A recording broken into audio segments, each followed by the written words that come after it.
एक जाने माने सक्रिय कार्यकर्ता हमारे बीच पर आए हुए हैं, तो चलिए उनसे कुछ बातचीत करते हैं। जोहार दा। जोहार दादा। तो मांडू विधानसभा का तैयारी कैसा चल रहा है? मांडू विधानसभा का तैयारी बहुत अच्छा चल रहा है और चलना भी चाहिए। और ये आप हम नहीं बोल रहे हैं, ये आप जयराम महतो का जितना भी सभा हो रहा है क्षेत्र में, ये क्षेत्र में जो सभा हो रहा है, ये सक्रिय साथी और गांव के मांडू विधानसभा सभा के अंतिम गांव के अंतिम चूल्हा के अंतिम आदमी तक जो इनका विचार जो गया है, विचार जो जा रहा है, उस विचार से प्रभावित होकर के लोग सभा कर रहे हैं, जयराम का मांग रहे हैं। उनका सभा मांगने से समय नहीं मिल रहा है जयराम को कि इतना तादाद जनसंख्या में इनके मतलब ये प्रभावित है लोग। तो दादा, जैसे आप स्वास्थ्य जुड़े हुए हैं, तो आप सदर हॉस्पिटल या आसपास जितना भी है जाते रहते हैं, तो क्या आपको लगता है यहाँ सदर का स्थिति देख के, रामगढ़ सदर बोलिए या मांडू सदर बोलिए, कि मतलब ऐसा सदर हॉस्पिटल होना चाहिए? यहाँ सुविधा के नाम पर कुछ नहीं है, तो जेबीकेएस पार्टी अगर सरकार में आती है तो वो कैसे आम आदमी के लिए क्या करेगी और कैसे करेगी? देखिए, अभी जो आपका सवाल बहुत अच्छा था, अरे हम बहुत दिन से सोच रहे थे, क्योंकि हम इसी लाइन से हैं, स्वास्थ्य विभाग से ही हैं और बहुत दिन मैं स्वास्थ्य विभाग में कार्यरत भी रहा, अभी नहीं हूँ।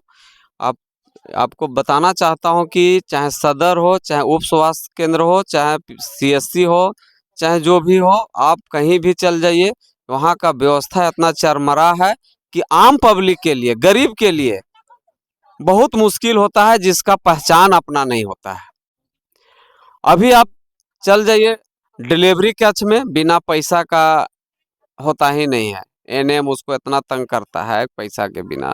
जन्म प्रमाण पत्र में हर जगह डॉक्टर से लेकर के मतलब क्या बोला जाए, एकदम चरमरा है। साफ सफाई का बहुत ही है। अच्छा हाँ, हाल फिलहाल में देखिए, आपका डायरेक्टर आए थे स्वास्थ्य विभाग के, कोई डॉक्टर है, देखिए मेरा दिमाग में नहीं आ रहा है, औचक निरीक्षण किया मांडू में। 17 तरह का वहाँ ये जो है सो समस्या देख के वो गए और फटकार के भी गए हैं, कितना स्टाफ का अटेंडेंस काट के गए हैं।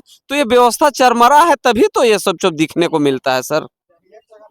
तो सर, ये सब जो आप बता रहे, इसका कारण क्या है? ऐसा क्यों हो पा रहा है? ऐसा क्यों हो रहा है? हमारा झारखंड अभी 20-25 साल हो गया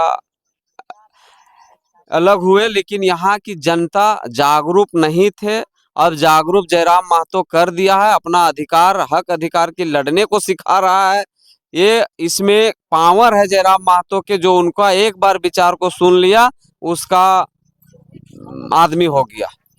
तो आपकी सरकार अगर आ जाती है, अगर जयराम महतो सीएम बन जाते हैं, तो कैसे सुधार कीजिएगा? ये स्वास्थ्य हो गया, ये शिक्षा हो गया, इस पर क्या पहल किया जाएगा और कैसे सुधार किया जाएगा? जयराम महतो ही एक विकल्प है और झारखंड का चौमुखी विकास का विकल्प जयराम है। सबसे पहला हम आपको कहना चाहता हूं कि जब मेरा सरकार में आते हैं, या फिर हम सिर्फ 1-2 जगह भी जीत जाएंगे ना, कोई भी 2-4 विधानसभा भी जीत जाते हैं, तो ऑफिशियली जो समस्या है आम पब्लिक तक ये समस्या नहीं जाएगा, बेरुखी लड़ा जाएगा, उसको फिर निखारा जाएगा। वैसा कभी नहीं होगा। जो आम आदमी, गरीब आदमी को ऑफिस का चक्कर काटना होगा, उसका चप्पल टूट जाएगा। अभी क्या होता है, आप जमीन के लिए चल जाइए, जिसका दिक्कत, अरे हमरा कहना है कि आप ऑनलाइन आप चढ़ाएं, रजिस्टर टू आपके पास है, आप गलत चढ़ाएं, वो खाता प्लॉट इसका उसका गलत चढ़ा दिए, तो पैसा वो सुधारेगा के? उसको सुधारना चाहिए। ब्लॉक का सीओ साहब को सुधरवाना चाहिए। अब उसको सुधरवाने के लिए आप आम आदमी जाता है उसके यहाँ, तो उसको क्या करता है, पैसा मांगता है। गलती आपकी है, चढ़ाने गलती आपकी है, पैसा हम दे आपको, क्यों दे भाई? आपका कहना है कि मतलब जितना भी ब्यूरोक्रेट्स है जो इस सरकार में भी काम कर रहा है, सबका सब करप्ट है? एकदम करप्ट है, पूरे करप्ट है, ऊपर से नीचे तक करप्ट है। अगर करप्ट नहीं होता तो आज झारखंड की दशा और दिशा ऐसा नहीं रहता। ये लंगड़ा हो चुका है हमारा झारखंड लंगड़ा हो चुका है। और हमारे जयराम दा उस लंगड़ा को लाठी जो है से उनको देने का प्रयास कर रहे हैं कि लंगड़ा को लाठी देने के बाद कम से कम चलना तो शुरू करेगा, और जब चलना शुरू करेगा तो फिर कभी झारखंड पीछे उलट के देखेगा ही नहीं। फिर इसका भी नाम पूरे भारत में एक नंबर में नाम रहेगा, क्योंकि हमारे झारखंड से सारा खनिज संपदा यहाँ से पूरे भारत में जाता है। तो जैसे कहा जाता है कि झारखंड है जो कोल नगरी कहा जाता है, धनबाद कोल नगरी कहा जाता है। यहाँ जितना ज़्यादा खनिज 40% खनिज झारखंड से ही निकलता है। तो फिर भी यहाँ का आदमी को पलायन करना पड़ रहा है, इसका मुख्य कारण क्या है और ऐसा क्यों हो रहा है? देखिए, मुख्य कारण पलायन होने का कारण है कि हम क्या बोले अभी कि यहाँ झारखंड के लोग पहले बैकवर्ड थे, चाहे किसी जात का हो। एक तरह से इसको बैकवर्ड की तरह देखा नज़र से बिहार के लोगों ने देखा करते थे, और कभी नहीं चाहते थे कि यहाँ के लोग जागरूक हो। अगर यहाँ के लोग जागरूक हो जाएगा तो हमारा धंधा नहीं चलेगा। तो वो हमेशा प्रयास रहा दबाने का, और यहाँ का लोगों को झारखंड छोटा नागपुर क्षेत्र में अभी हम लोग का नवयुवक से लेकर सभी को बूढ़ा बुजुर्ग लोग जो है सो जागरूक नहीं हुए, हक अधिकार के लिए लड़ने नहीं सीखे हैं। डरते थे, पहले हम लोग थाना जाने के लिए सोचना पड़ता था, रिसाला थाना, कोई ऑफिस घुसने के लिए सोचना पड़ता था, पैरवी करते थे। तो पैरवी किसको करते थे?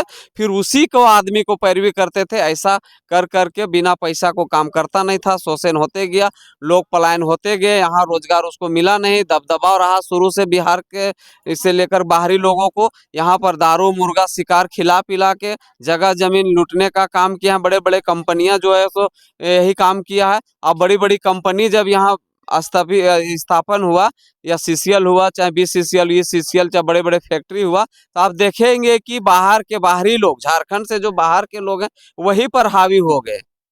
यहाँ के लोगों को, अच्छा यहाँ भी एक कमी है कि यहाँ झारखंड के लोगों को जागना पड़ेगा, अभी तक जाग नहीं पाया है। बहुत ऐसे 60% ऐसा आदमी लोग है जो कि सुबह उठ के उसको दारू दुकान, और शाम को भी दारू दुकान में होता है। मैंने सुबह होता है दारू दुकान, शाम होता है दारू दुकान। भैया उसको थोड़ा सा समझना होगा, उसको अपने आप से निकालना होगा, शिक्षा की ओर बढ़ना होगा।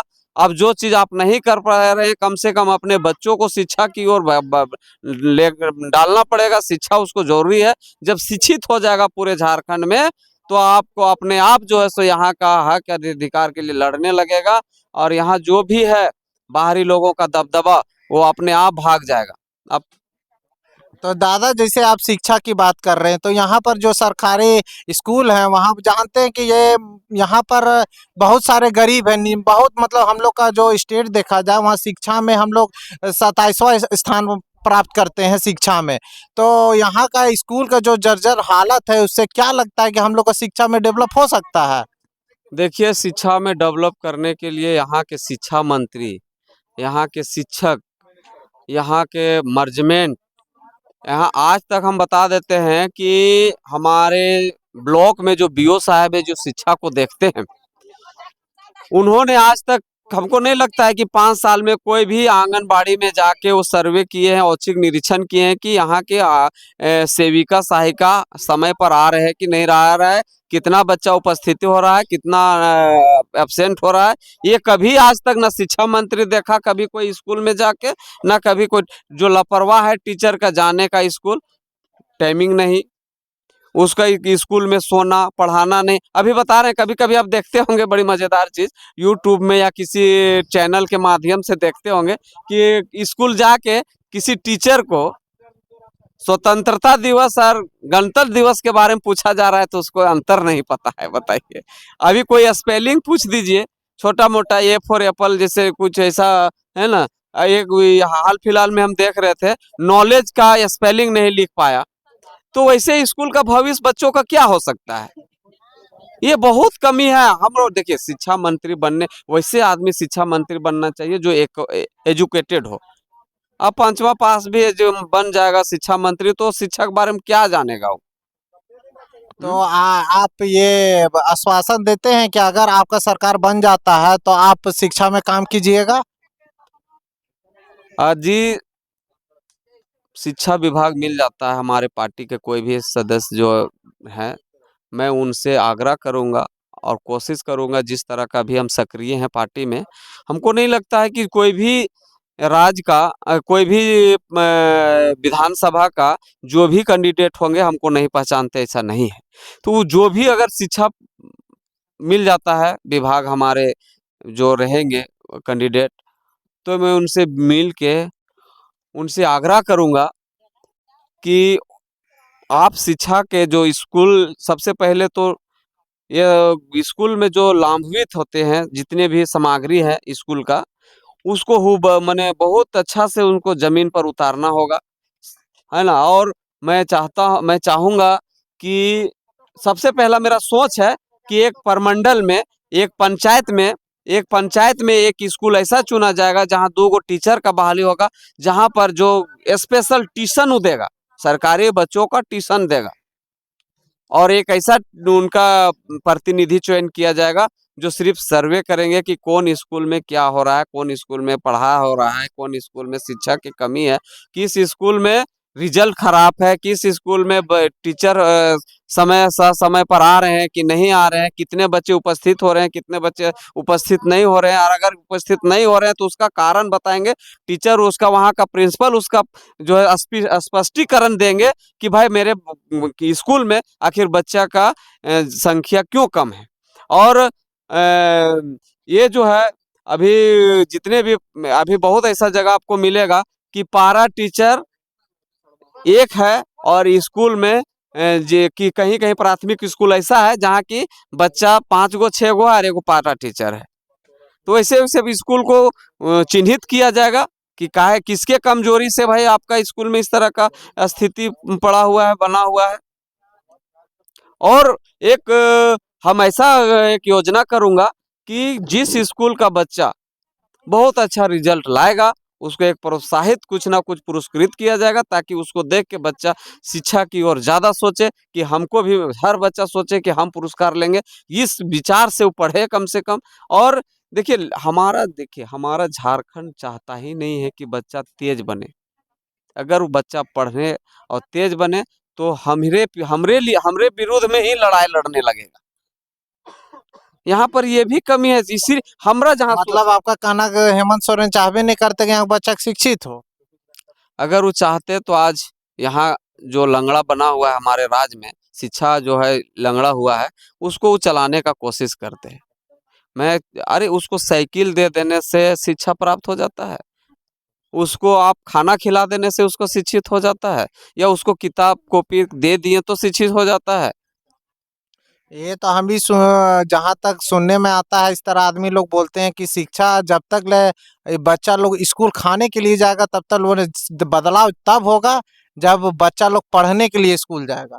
एकदम सही बात बोले, क्योंकि हम लोग से ज़्यादा मीडिया हर जगह देख रहे हैं, जान रहे हैं। आप लोग से अच्छा हम लोग ज़्यादा तो नहीं बोल पाएंगे, लेकिन ये सही बात है कि देखिए बच्चा स्कूल जाता है, एक प्रलोभन दिया है खाने पीने का, वो बहुत अच्छा बात है, लेकिन खाने से ही थोड़ी शिक्षा प्राप्त हो जाता है।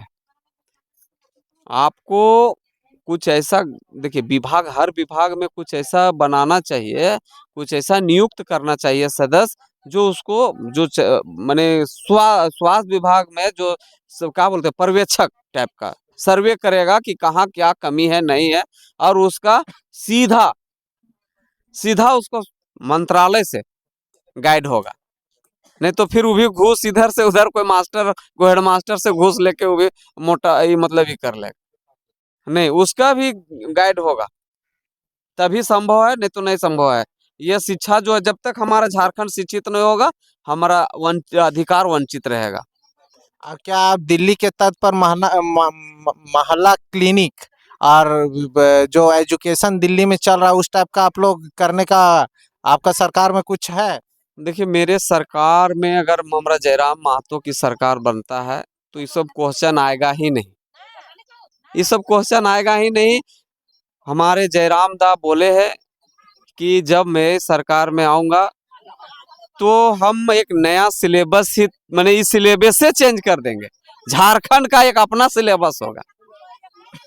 अब जब अपना सिलेबस होगा तो ऑटोमेटिक है जो शिक्षा में बढ़ोतरी होगा। चलिए, बहुत बहुत धन्यवाद और आशा करते हैं कि जो आपका सरकार बने और यहाँ का बच्चों का विकास हो।